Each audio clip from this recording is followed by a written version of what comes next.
Kali ini aku mau bahas dua alternatif YSLY yang terbaik menurutku. Yang satu dari Timur Tengah, yang satu dari lokal. Dan aku mau bahas apa aja perbedaan dari mereka, dan mana yang lebih worth it. So, let's go. Oke, jadi kalau kalian penyuka DN YSLY dan nyari alternatif yang lebih murah, tapi nggak mau ngorbanin performanya, dua ini menurutku opsi yang cakep sih. Oke, yang pertama aku mau bahas Armaf Odyssey Mega.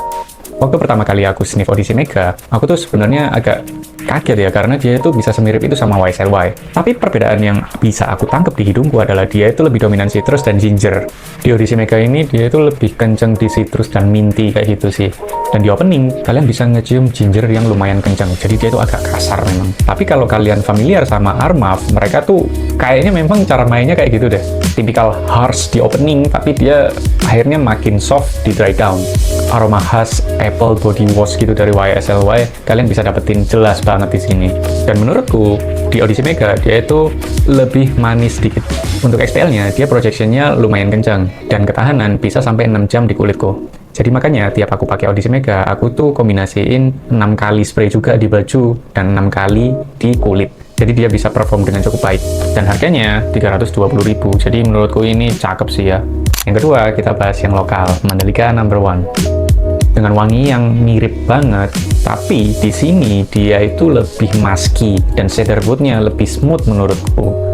Aku ngerasa di No. 1 ini dia itu lebih elegan gitu, lebih kalem aja gitu bawaannya. Jadi menurutku dia ini lebih cakep karena aku pribadi, aku suka wangi yang musky, clean gitu. Ditambah sentuhan cedarwood-nya yang bikin dia makin cakep. Dan untuk SPL, wah, projection-nya ini kenceng banget. Dan ketahanannya bisa sampai 10 jam di kulitku. Dan ini tuh versi yang parfum intense ya, jadi dia longevity-nya lebih improve. Dan ini aku dapat di harga 600.000. Tadi sebelum aku take video, aku sempat semprot di tangan untuk cari perbedaannya. Dan di dry down, Armaf itu seperti yang aku jelasin tadi, dia lebih manis. Cuman itu aja sih, 95% sisanya mereka itu mirip banget.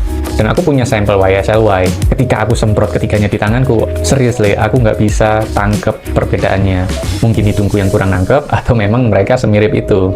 Jadi menurutku, kalau kalian punya budget lebih, kalian bisa ambil Mandalika No. 1. Tapi kalau kalian budgetnya pas-pasan, nggak ada salahnya kalian ambil Odyssey Mega. Dua-duanya cakep, dua-duanya affordable, jadi sesuaiin ke selera kalian aja. Dan kalian bisa pertimbangin di masalah SPL-nya tadi. Oke, jadi kalian pilih yang mana?